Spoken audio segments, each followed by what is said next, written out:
I'm Father Mitch Pacwa, and welcome to Ewtn Live, where we bring you guests from around the world. If you have ever entered a room at a Catholic retreat house and wondered to yourself, what's a Buddha statue doing in here? And then, instead of Eucharistic adoration, maybe you've been encouraged to sit for an hour emptying your mind of all thought through Zen meditation. Our guest tonight is here to respond to concerns regarding a turn towards Buddhism in the 21st century among Catholics and Catholic institutions. He does that by shining a clarifying light on the similarities and the differences between Buddhist doctrine and Catholic theology. He is a professor of Chinese history at Whitworth University in Spokane, Washington, and he is the author of the book Catholicism and Buddhism: The Contrasting Lives and Teachings of Jesus and Buddha. Please welcome our guest, Dr. Anthony E. Clark. Dr. Clark, welcome. Thank you. It's great to have you back. Oh, it's good to be back. It's been it's been 6 years, something like that. What was the last time? It was about 6 to 7 years ago, I think. Okay. I got on the flight coming here, and it was icy and 30 degrees. And here in Alabama, it's beautiful, approaching 70. Nice, nice. Well, it's good to have you here. Thank you.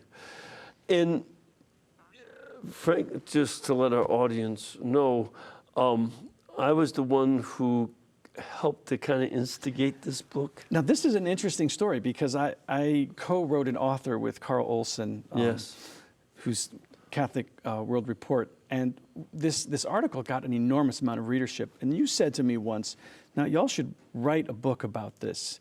And that was... by this being Buddhism and Catholicism. Right, about Buddhism and Catholicism. And this really was the kernel that ended up forming into the book that you see here. Mm-hmm. That and an interesting experience I had at a Catholic retreat center. I mean, I was thinking about, should I actually write this book that Father Mitch recommended? And then I went to a Catholic retreat center, and that was when I made the moment. What happened? So I was there. I went into the bookstore, and what really struck me about the bookstore at this Catholic retreat center is that there were more books by the Dalai Lama, by Thich Nhat Hanh, and by Buddhists. I didn't see a single Bible in the bookstore. It was just mostly Buddhist books. And then I went to the chapel, and the chapel had a statue of Jesus in the lotus position, and no crucifix, just Jesus in the lotus position. And then instead of the Stations of the Cross, there were Zen sayings. And the question emerged, how do I process this? You know, what is this the church that was that Christ founded? Is this the church that we received at Pentecost? And so the question started to emerge, how do I compare these two faith traditions? Yeah. No, I think I don't think it's the same. They don't have lotus flowers. Right. Very different in the Holy Land. Mm-hmm. Right. Kind of a desert. So I've actually come across the same phenomena in some retreat houses. If you go to the Maronite retreat house and Shrine of Our Lady of Lebanon, you don't see any of that. It's all about Jesus and Our Lady. But this is something important. And one of the things you write about is that it's a trend that in the culture at large, a number of people want to have a Buddhist identity or religious experience because it doesn't require doctrine, a church, sacraments, or anything as such. Right. And then you also have, in addition to that cultural desire, you mentioned what you just said and talk about it in your book, that there are many Catholic institutions and a number of important Catholic thinkers who are more fascinated by Buddhism than they seem to be fascinated by the gospel of Christ. Right. Would that be fair? Well, yeah. One interesting thing is, I would say about a week ago, my wife and I went to a home decorating store, and there is an entire aisle of statues of the Buddha. The Buddha's head, the Buddha in meditation. Nowhere will you see a statue of Our Lady, certainly not a crucifix. I've had people in my home who've actually been a bit astonished that there's a Sacred Heart image in the house. Mm-hmm. And but if that were a Buddha, they wouldn't have had that reaction. Yeah. So what is it then about Buddhism that attracts people or makes Yeah. it seem like the quote unquote safe religion? And what I hear quite often is that Buddhism is pluralistic. That Buddhism it represents one path to the same end, and it doesn't have the same requirements that, say, Christianity has. Interestingly, and I think this is something that so few, especially Americans, know, is that Buddhism, if it's traditional Buddhism, most Buddhists have a tremendous amount of rules and practices. And I would say, when the Jesuits first went to Japan and China, because they wore robes and they had beads, everyone thought they were Buddhists. Mm-hmm. And it took the Jesuits a little while to figure out, well, actually, these Buddhists have a different religious view. Mm-hmm. And they were actually quick to discern that Buddhism and Christianity are entirely different faiths. Yes. Entirely different faiths. And they wrote about it. I mean, when they first arrived, they didn't speak Chinese or Japanese. And they eventually learned to read and write and speak extremely well. Someone like Father Matteo Ricci. Matteo Ricci, right. Wrote classics of Chinese writing. Mm-hmm. And then they could see, wait a minute, this is very, very different. Now, there is another thing, too, that's going on. One of the things you quote was something from my own hometown, the first World Parliament of Religions 1893. in 1893. I actually attended, I wasn't born yet, but I actually attended the second World Parliament of Religions that was also held in Chicago. And something that was said by Swami Vivekananda at the first one in 1893 was repeated over and over again in 1993. Mm-hmm. He said, as the different streams all mingle their water in the sea, so, O Lord, the different paths which men take, crooked or straight, all lead to thee. This, I think, is the idea that a lot of people have. Even if a path is crooked, it still leads to God. If it's straight, it still leads to God. All these different, a lot of people will say the different religions are all spokes coming mm-hmm. from the same center, mm-hmm. God. So they all lead to the same place. It really doesn't matter which one of these you choose. Right. You mentioned some of this. So this sort of gathering of world religions was in 1893 was one of the first times that people encountered Buddhism, I think on a large scale. And one of the thinkers there was a Buddhist by the name of D.T. Suzuki, who becomes mm-hmm. sort of the preeminent speaker for Buddhism in the United States and inspires so many people like Thomas Keating, the two Father Thomases, Thomas Merton. But when I think about this, what I would call that as a kind of seed of pluralism. But what I think of the two kind of traps that people fall into, you have one that is a kind of religious pluralism, this idea that all religions go to the same place. Mm-hmm. And then the other one is a sense that as a Christian, all religions have nothing to say, right? So in one sense, there's all are inclusive, and the other is that as a Christian, I can't find any merit in Buddhism.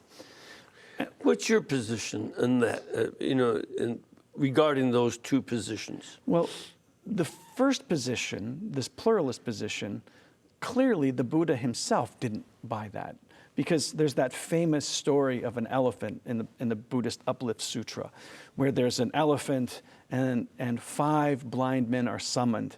One touches the trunk, one touches the ear and says it's a winnowing basket. One touches the ear says it's a winnowing basket. One touches the tail and says it's a rope. And the blind men all think that they're different things. Mm-hmm. When this story comes to America, it becomes the kind of calling card idea or parable for pluralism. We all can have our own truth. It's a kind of excuse for relativism.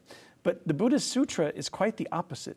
What the Buddhist Sutra, what the Buddha is saying in that parable is that everyone's blind. The only thing that's true is Buddhism. And if Buddhism can actually hold that there's one truth and that's Buddhism, then clearly you can't pull from Buddhism an excuse for pluralism. And so I think that's an important thing.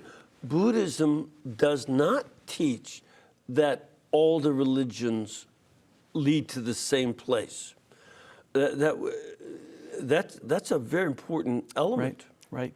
But the Council and Nostra Aetate make it very clear. The Church by Council you mean? Second Vatican Council. Okay. So the Second Vatican Council and documents, Pope Paul VI, made it very clear that we can see in other religions rays of truth.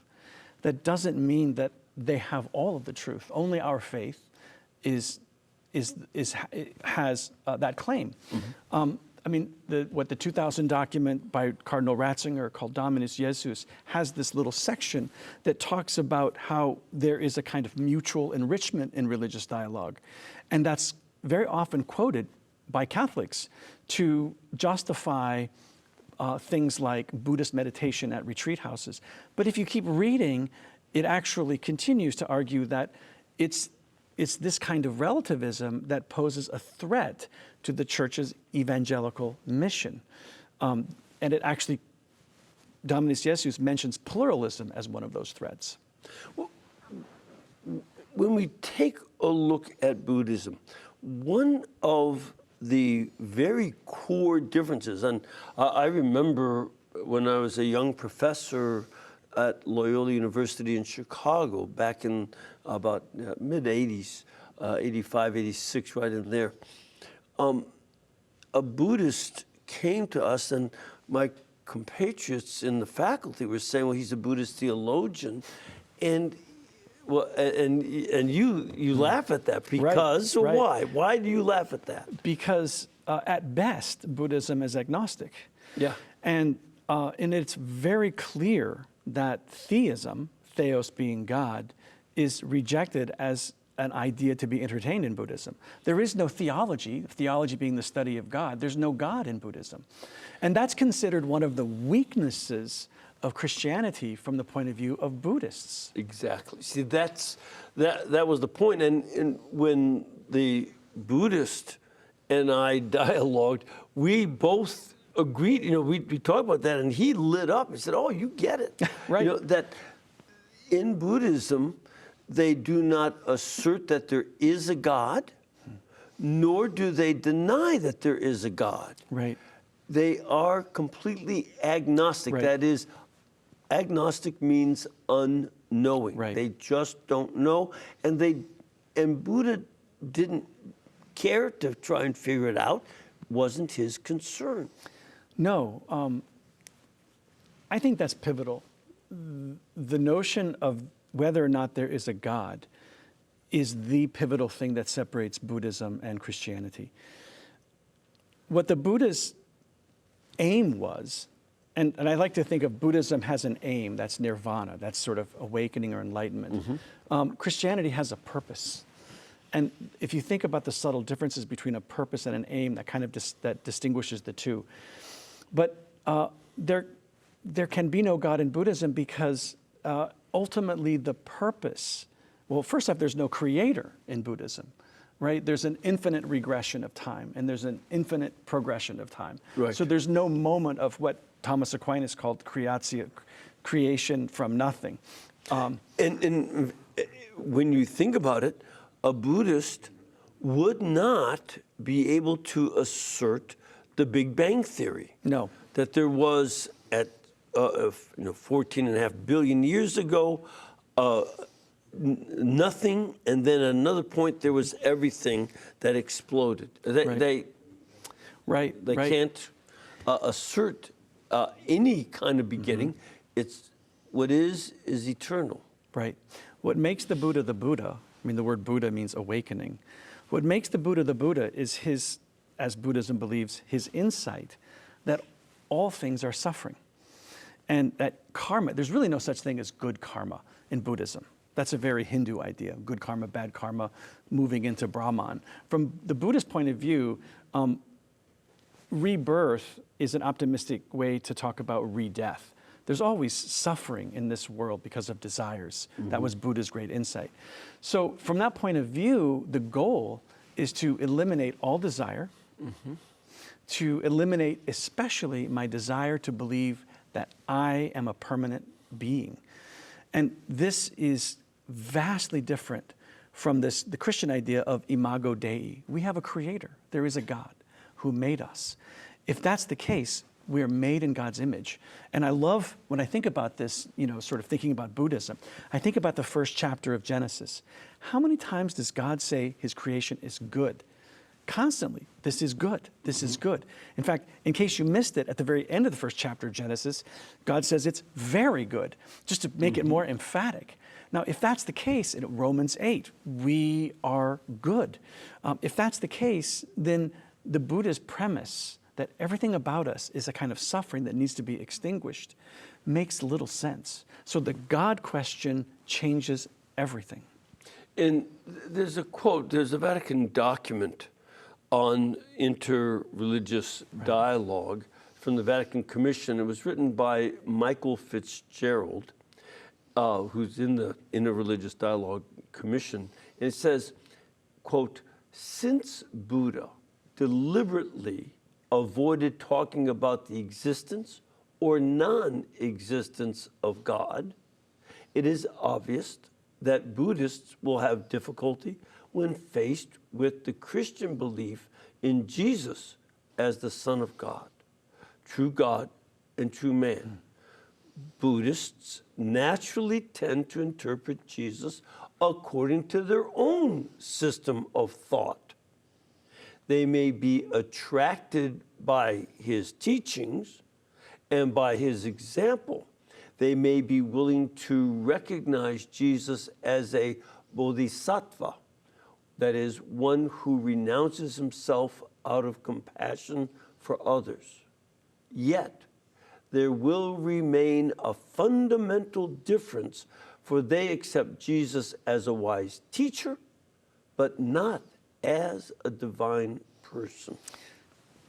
That summarizes quite well. I mean, I would suspect that Mr. Fitzgerald has a lot of study, like yourself, on reading the Buddhist scriptures. Right. It's not a personal feeling or hunch.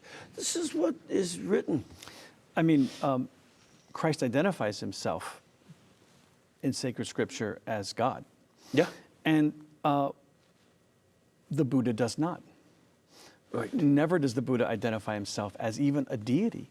In fact, at what's called the Parinirvana Sutra, the sutra at his final extinction, he makes it very clear that after this death, I no longer exist.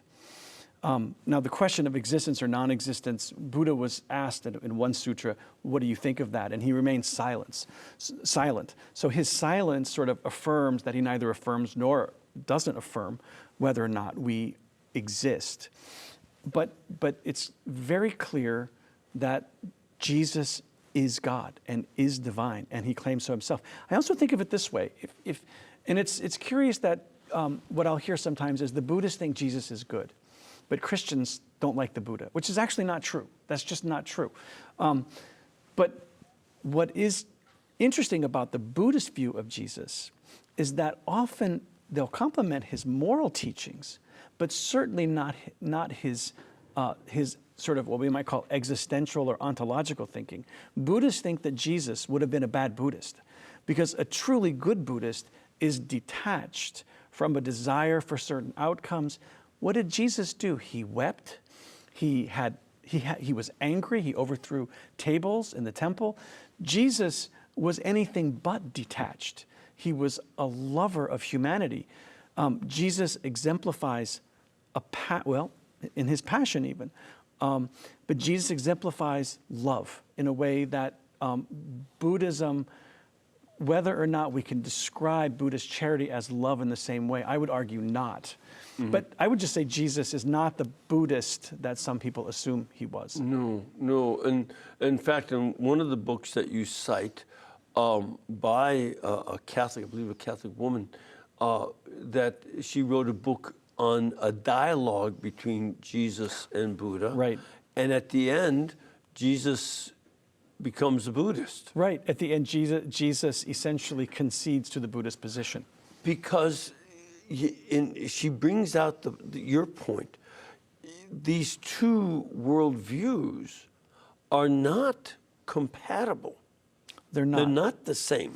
And she was apparently more attracted by a Buddhist perspective and made Jesus, and her view of Jesus was he had to become a Buddhist. Right. Not that Buddha could become a Christian. Right.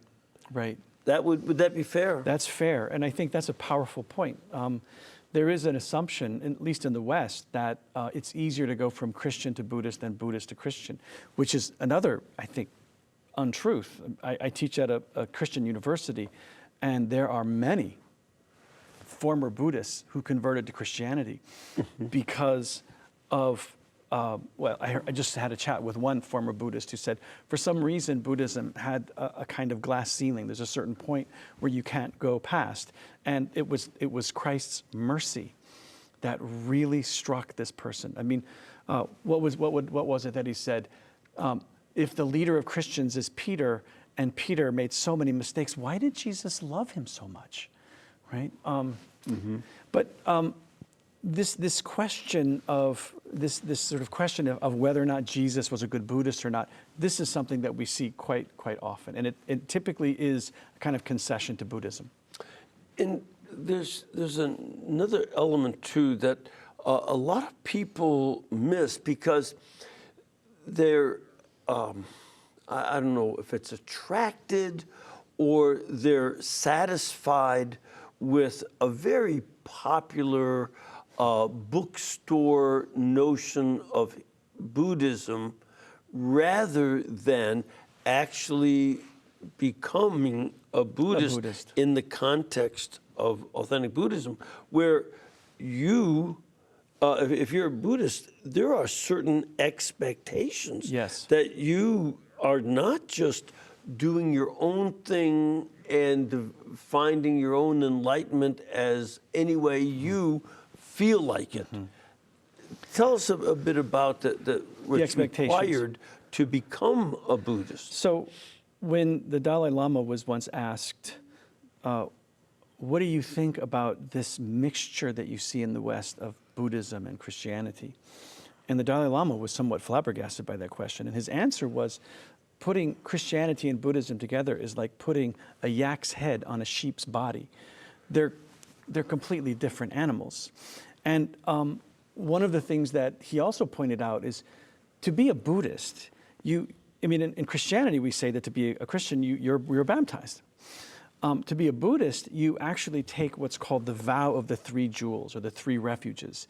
You literally say, I take refuge in the Buddha, I take refuge in the Dharma, and I take refuge in the Sangha, the Buddhist community. So what's the Dharma? So the Dharma is it's often I think misunderstood. The Dharma is the teachings of the Buddha. It's basically his law, his teaching. So when the Buddha died, they often say that his Buddha body died, but that when he died, he left his Buddha Dharma. So the Dharma body and the Buddha body. The Dharma body remained. That's his teachings. Okay. So you take refuge in the teachings of the Buddha. And those teachings you study, you get to know very well. And not only that, but you take refuge in the Buddhist community. And in taking refuge in the Dharma, if it's truly Buddhist, you don't take refuge in any other Dharma. So it's just the Buddhist Dharma. See, And that's key. Yeah, it's very important to see that they, within Buddhism, it is necessary to reject other kinds of teaching. It's the teaching of Buddha that is necessary.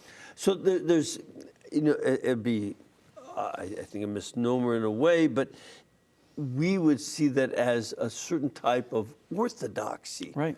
That this is the right way, and you also have to belong to a community the way we have to belong to a church. It's not free-floating, going from one bookstore to another to sit and meditate or something. It's, membership in this Buddhist community that is very essential. It is essential. In fact,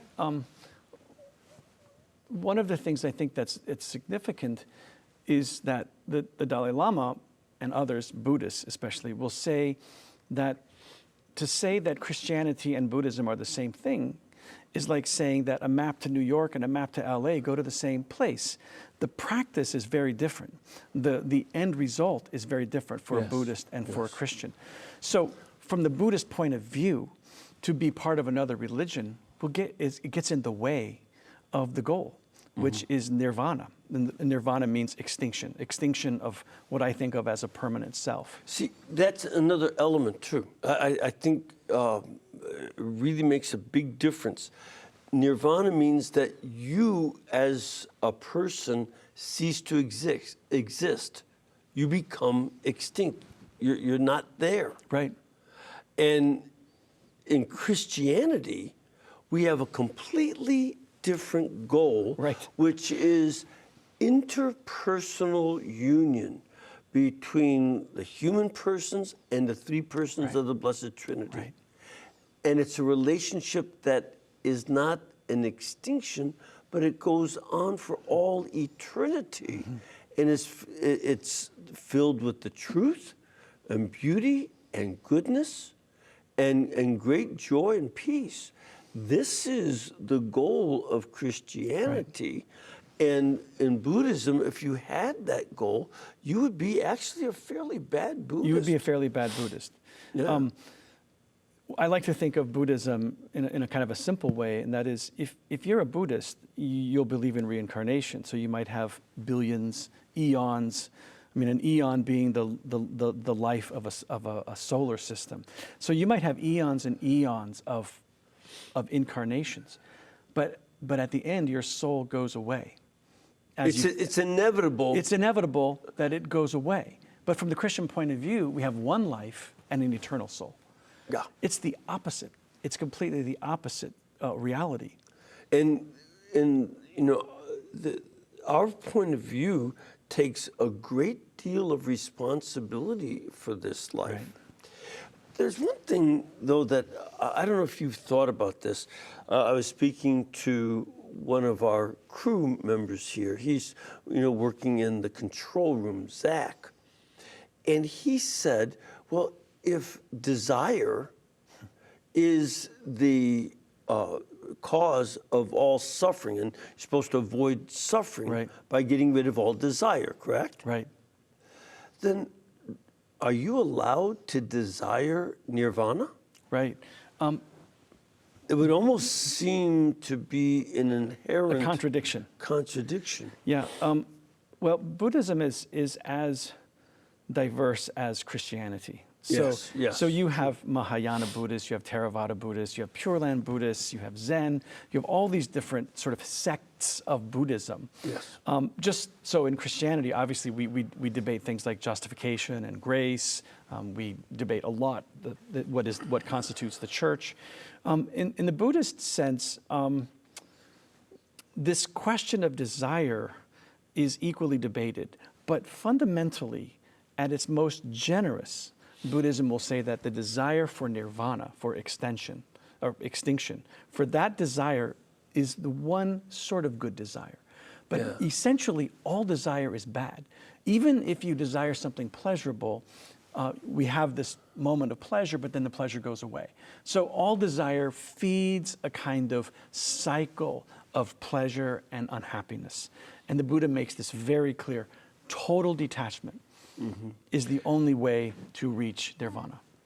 But it would still seem, I think young Zach had a good point, it still remains inherently self-contradictory to say the one good desire is nirvana, extinction, but otherwise all desire is the cause of suffering. Right. And how then, do you know that you are desiring nirvana in a good way and that you do attain it? And see, this, that would be one of those things that, these kind of issues that are not just a little conundrum. In Zen, for instance, they talk about these koans. Right. And this would be something like that. But it seems like a problem. But we have another problem. We have to take a break. All right. We're going to come back in a couple of minutes. You might have some questions for Dr. Clark about Buddhism and maybe some of the things you've seen in your parishes, retreat house, things like that. Please call in. We'll be back in just a couple of minutes with those questions and comments.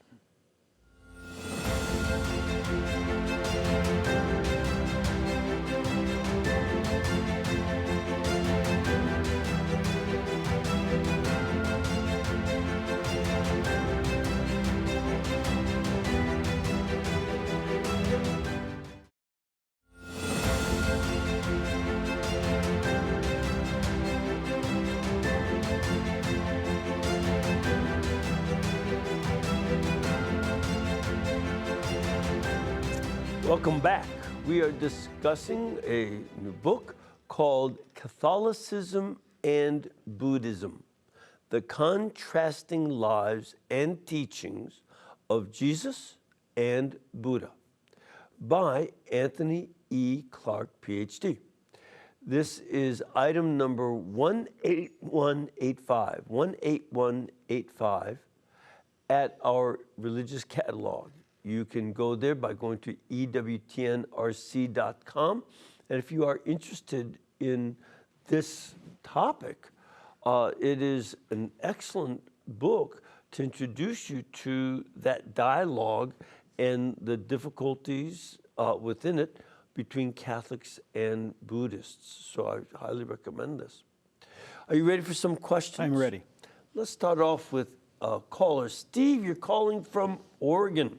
Yes. What can we do for you? I got two questions. What are the steps to enlightenment? And once you achieve enlightenment, can enlightenment decrease or does it remain the same?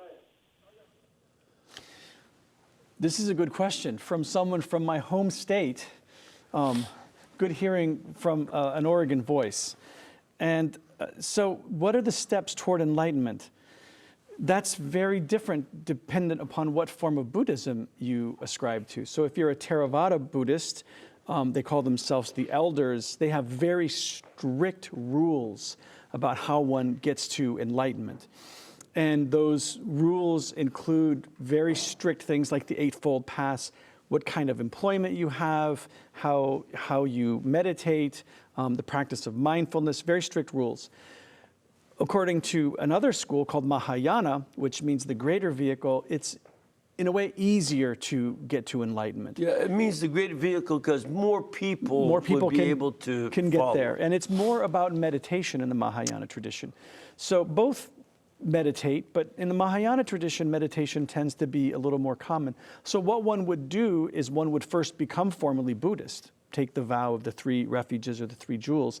And then one would begin a course of study, a course of meditation, and hopefully one would come to a state of losing desire and then reaching what's called moksha, a liberation from my attachments.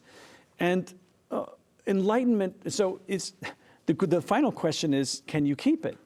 Well, according to Buddhism, once you're enlightened, and I think a better translation is awakened. I mean, my students constantly say, what is nirvana? And it's not the 90s grunge band from Seattle. Nirvana means to extinguish a flame. So once you get to what is known as nirvana, you are not joining a great universe, or you're not going to a heaven. What enlightenment means is that you no longer exist. And then how that translates is very different. So once you're there, you're free from reincarnation. There is no going back into a reincarnated state. So enlightenment is permanent once one gets there. Yeah, but also, again, we have to remember that means that you cease to exist. Right. So if you cease to exist, then there would be no coming back. Right. I mean, there's nothing to come back. Right. Nothing can come back Right. if you are nothingness. Right. And that's the goal. And again, that's very, very different from our Christian understandings, where it's union with Christ. Right. Or rejection. That doesn't mean extinction, but eternal suffering in hell. Right. So that's a very, very different point of view. And I think that's also one of the attractions of Buddhism. There's no real sense of damnation in hell. No. No, you might come back and incarnate as through karma at a worse state. There's levels of being. Right. Reincarnation is more like an elevator in Buddhism. Some Americans will say that reincarnation is a series of perfections, that it just gets better and better until finally I live this blissful existence in enlightenment. And that's not what reincarnation is. No. You can go down in the elevator or up in the elevator. Yeah, if you are, now in Hinduism, it would be different again. Totally different. Because they're attaining Brahma is the goal, and that's why becoming a Brahma bull and being reincarnated there, that is, tops in this life. But that would not be the case. Not in Buddhism. And in Buddhism, do they see that the going down in being would mean that you could become a plant or something? Usually not plants. It's usually animals. But there are these 6 realms, so you can be a god, a titan, sort of like a warrior spirit. You could be a ghost. You could be born as a spirit with, if you were a glutton in life, maybe you would be born as a spirit with a small mouth and a big stomach and wanting to eat all of the time. In certain forms of Buddhism, there are kinds of hells. Nothing is permanent. You pay off that karmic debt, and then you move into the next incarnation. Yeah. So you go up and down variously. And the levels of being vary in different parts of Buddhism. I know in Hinduism, if you are a bad man, you can go down a level to become a woman. And if you're a bad woman, you can go down to become an animal. So they would see that as part, but I don't think that's the case in Buddhism. Classically in Buddhism, to be reincarnated as a woman is less than a man. I mean, the Buddha himself didn't want to have an order of nuns. So in Buddhism, being a male is considered a higher incarnation. Yeah. But the one big distinction that's key is in Hinduism, there are these samsara, Brahman, Atman, and karma. Atman means self. We have something. So when you die, if you attain a kind of perfection in Hinduism, your Atman joins the Brahman, and you become part of this great whole. Yeah. The Buddha said, Anatman, there is no self. So he rejected the Hindu way of thinking about a final sort of fulfillment. He said there is no permanent real self, and that's the 2 questions in Buddhism is do I attain enlightenment and lose my identity, my selfness, or am I already there but I'm in an illusion thinking I'm not? That's a more complicated question, but certainly the end result are very different in the 2 religions. And this also points out the difference between the Christian notion of creation and the Buddhist notion of eternal being, because at creation, God said, let us create man in our image and likeness, male and female let us create. And that female is not lower than the male. Precisely. It's these complementary Right. persons who have an eternal destiny on their own. They don't interchange back and forth, but they both have an equal dignity before God, who created them as male and as female. And this is, you stay female for eternity or male for eternity. Right, right. Yeah. We have a question from our studio audience that might be related. Young lady, where are you from? Atlanta. Atlanta, wonderful. Welcome here to Birmingham. What's your question? How did Buddhists think the world was made? Excellent, excellent question.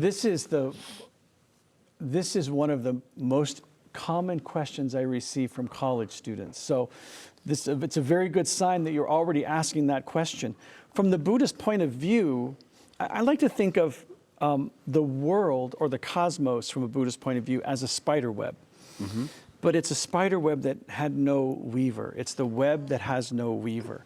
From the Buddhist point of view, everything has always existed and everything always will exist in some manifestation. So there is no creation. The world came from nowhere.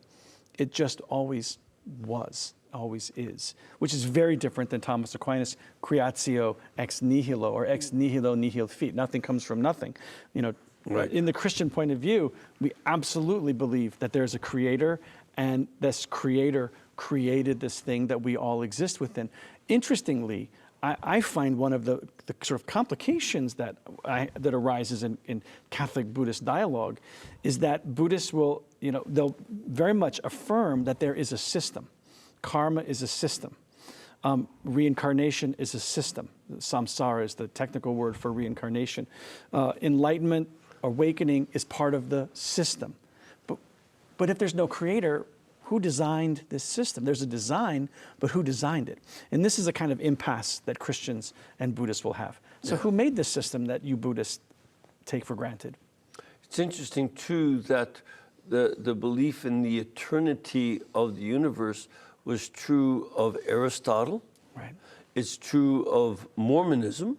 They also don't see that the physical world had a beginning. God does. God gets born from other gods, but the physical universe does not. And Einstein didn't like it. He eventually was convinced of the Big Bang Theory by the discoverer of that theory, a Catholic priest. But he thought at first the same ideas that as in Mormonism and Aristotle, that its physical world is eternal. Let's go over to Mike in Pennsylvania. Mike, what can we do for you? Yes, good evening, Father Mitch and Dr. Anthony Clark. Thank you for taking my question.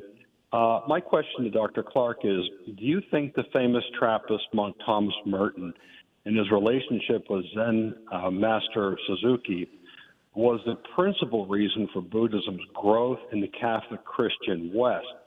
And on top of that, is the crux of this influence seen to be the denial of the cross of Christ? Because Suzuki writes, whenever I see the crucified figure of Christ, I can't help thinking of the gap that lies between Christianity and Buddhism. In the East, there is no ego to be crucified. And he goes on to say that to the Oriental mind, the sign of the cross, Christ crucified, is unbearable. I'm just curious what you have to say about that. Thank you. Mike, very excellent question.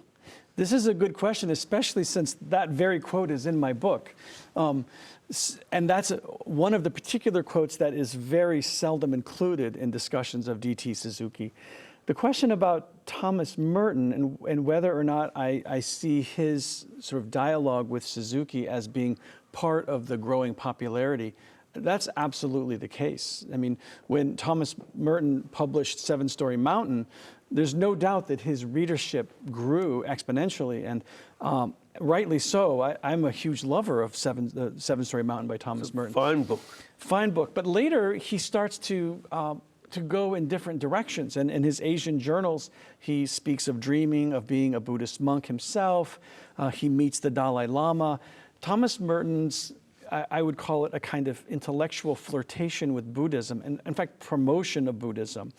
He started to write books, Zen and the Birds of Appetite, and he wrote a book on the Taoist philosopher Zhuangzi, which is very kind of affiliated Eastern belief that was adopted by Buddhists. I think Thomas Merton certainly played an enormous role in creating a kind of popularity of Buddhism. That and people like Jack Kerouac and Allen Ginsberg and the Dharma. Alan Watts. Alan Watts. I mean, absolutely. This group of the sort of the beat poets. Alan Watts, who became an Anglican priest and then became was a Buddhist Anglican priest and then a kind of pluralist. Very more of a seeker than anyone with a specific faith system. And also, interestingly enough, someone who helped introduce the drug culture in the 60s. He was very much part of, interested in LSD and such things, as yes. a number of these were, not Merton, but a number of those folks were very much part of the drug culture that developed as a way to attain what they considered enlightenment. Mm-hmm. So the LSD culture of the 1960s was popularly enmeshed with Buddhism. Kerouac and his friends thought that drugs really did help one to attain that consciousness that Buddhism promoted. And they actually asked D.T. Suzuki if he would try LSD, and he did. And he said, this is nothing like Buddhism. Exactly. He said it's completely different than Buddhism, and he regretted having done it. Yes. So that was one of those things that actually inspired Suzuki to see that the chasm between American Buddhism and actual Buddhism were very, very large. Yeah, because there's no way that, Right. The desire to take a drug would be a good desire. Right. Yeah, that it was seen as destructive. And in fact, it had very negative effects on Alan Watts and others. Right. Yeah. We have another question from our studio audience. Ma'am, where are you from? Roswell, Georgia. Okay, good to have you here. And what's your question? Is the Dalai Lama a Buddhist? Because so many people in the States want to have his peace and go and be with the Dalai Lama and just, get this Zen approach. And what do you think is causing that? That attraction, yeah. So the Dalai Lama is very much a Buddhist. And in fact, when some people ask the question, does Buddhism have a leader? They're, especially Catholics, they think, well, we have a pope, we have a leader of the church. Does Buddhism have a leader? And some assume that the Dalai Lama is really the leader of Buddhism. But what the Dalai Lama is he is